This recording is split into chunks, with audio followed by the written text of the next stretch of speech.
Moka Pot Surfing is the act of removing, lifting and bring back the moka pot on the stove while it's brewing. Sounds simple, but this actually can be a total game changer, because with just one move you can slow down the brew, improve the extraction, avoid that crazy sputtering mess at the end, and also bring out more sweetness and body in your cup. In this video I will show you when you should use this technique, why it works well, and also how to do it without turning your kitchen into a battlefield. So grab your mocha, fire up your stove, and let's ride some flames. Alright, before we jump on the board, moka pot, let's talk about heat. And not just about gas flames. Whether you're brewing on gas, electric, induction or ceramic stove, heat levels can be sneaky little devils. Every stove delivers heat a bit differently. Even if you take induction hobs,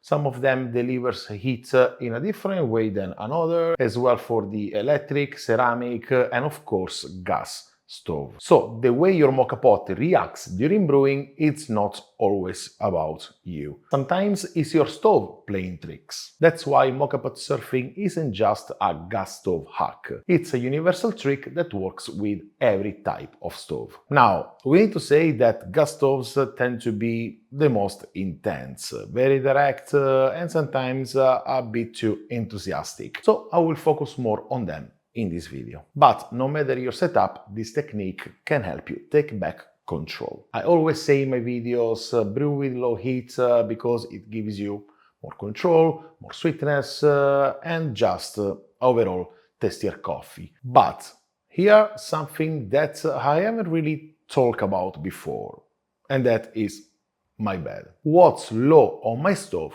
might be too high or too low on yours. Some stoves have a low settings that's still pretty intense, or the contrary, very low. Mine, honestly, it's got some heat even on lower settings. So if your coffee is sputtering or rushing out too fast even on the lowest setting, you're not doing it wrong. Your stove might just be too powerful. In that case, surfing becomes not just a fun trick, but a lifesaver. It's how we take back control from these rebellious stovetops and keep our coffee extraction smooth and mellow. So the first step, get to know your heat source. Test it, observe your mocha while it's brewing. If things are moving too fast, it's time to ride the heat. Alright, you have tested your stove and you're ready to do some surfing. But why go through all this up and down, on-off business with the moka pot? Okay, let me give you the highlights. First of all, better extraction. When you remove the moka pot just as the coffee starts to come out, you slow everything down. This means water stays in contact with the coffee grounds a bit longer, improving the saturation of the coffee and giving them more time to do their magic. Think of it like pre-infusion in espresso or blooming in pour-over. More saturation equals more flavor. The second benefit is more sweetness and less bitterness. By reducing the pressure and slowing the flow, you avoid very high temperature of water at the end of brewing. And what you get is a rounder, sweeter cup with less harsh and more balance. Another benefit is that give you control over flow rate. You can literally see and control how the coffee flows out. Want it to slow down a bit more? Remove the moka pot. Want it to push a bit more? Replace the moka pot on the stove. It's like a dance. And you lead. Also, this technique helps you avoiding sputtering, especially helpful with larger moka pot from 6 cup and above. Surfing keeps the pressure steady so you don't get those explosive final bursts of coffee spraying everywhere. And also this technique works across all the moka pot sizes. I use this technique with my 1 cup, 2 cup and 3 cup, especially to get a stronger base for my milky coffee. With bigger size moka pots, I usually use it for control better the flow and avoid sputtering. So yeah, a little back and forth on the stove can take your mocha from average to mamma mia! Now let's get into the real action. How do you actually surf with your moka pot? Here is my step-by-step. First of all, watch the chimney. And as soon as you see the first drop of coffee coming out from the chimney, that's your cue. Remove the moka pot from the stove, gently. After removing the mocha, let it flow slowly. You will notice the pressure drops and the coffee comes out more gently. This will let the coffee saturate better, so when you will place the mocha back on the stove, the water will extract more from the coffee. Once you see the flow slowing down too much, place the mocha back on the heat. Give it a couple of seconds and you will see that the flow will pick up again. And then take it off again.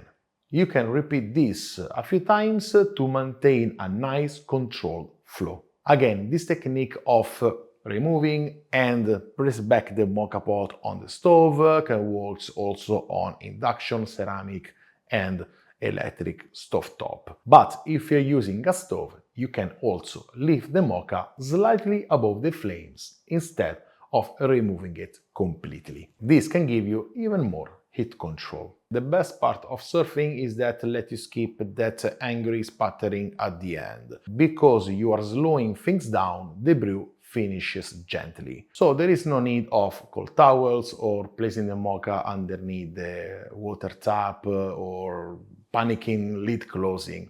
Just a smooth finish. By mastering this little on and off motion, you gain full control over the extraction. It's a small effort that leads to a big rewards. A tastier, cleaner and more balanced cup. Alright, now you've got the moves, but let's make sure you are not doing these mistakes. The first one is to don't let the flow stop completely. If you remove the moka pot for too long and the flow stops entirely, the coffee can go backwards, so back down the chimney, and yeah, reverse surfing. And this is not cool because it can break the pressure on your coffee pack and cause channeling, and also make some extracted coffee go back down the boiler, mixing with the fresh water, and that can mess up with your extraction once the water will come up. So always keep an eye on the flow. Slow is fine, but never let it stop. The second one is to don't shake or tilt your moka pot. Surfing isn't about flinging your moka pot. So keep it stable and level when you lift it and when you remove it, and also when you place it back. The third one is to don't rush the dance.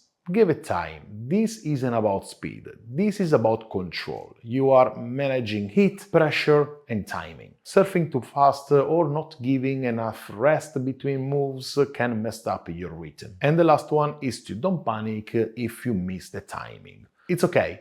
We have all spaced out looking at the flow, especially if it's early in the morning. If the pressure builds up and things go fast, just remove the moka pot and reset.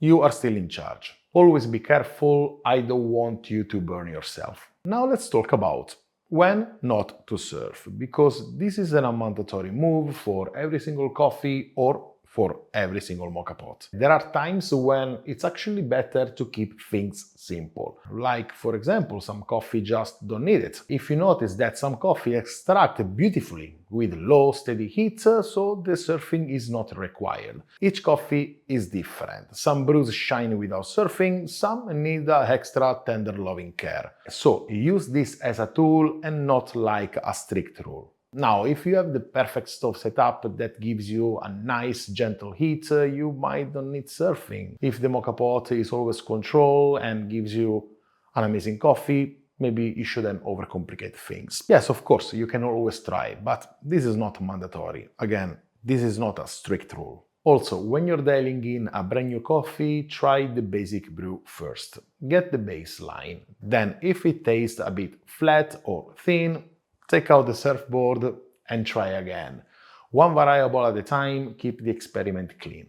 Also, just bear in mind, this technique doesn't work with every moka pot. Like, for example, this doesn't work very well with the bricca, because the bricca has this second valve on top of the chimney that doesn't give you the possibility to regulate the flow. So just use it with the Express or the Venus or any other moka pot brands where you can see the top of the chimney and it's open without any other valve for example. For the last time, remember, surfing is a technique and is not a rule. This can be your secret weapon for control and balance, but it's not the only path to a delicious brew. Alright, we have officially surfed the Moka wave from start to finish, from why you should do it to how to when not to. Now you are certified Moka Pot surfer and no wetsuit required. So what do you do next? Just try it yourself. Next time you're brewing your Moka Pot, give surfing a go. Start slow, be mindful, and just observe what happens. You might be surprised how much better your Moka turns out with just a few removes. Or maybe not.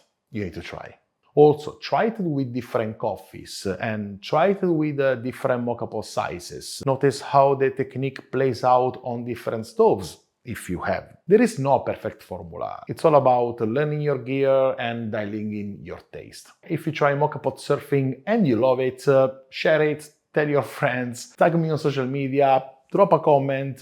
Let's build this little surf club of Moka Pot brewers who know how to ride the flames. And if you have any question, as always, drop it in the comment section below. Thank you very much for watching. I will see you in my next videos, and in the meantime I wish you a wonderful day and delicious coffee. Ciao!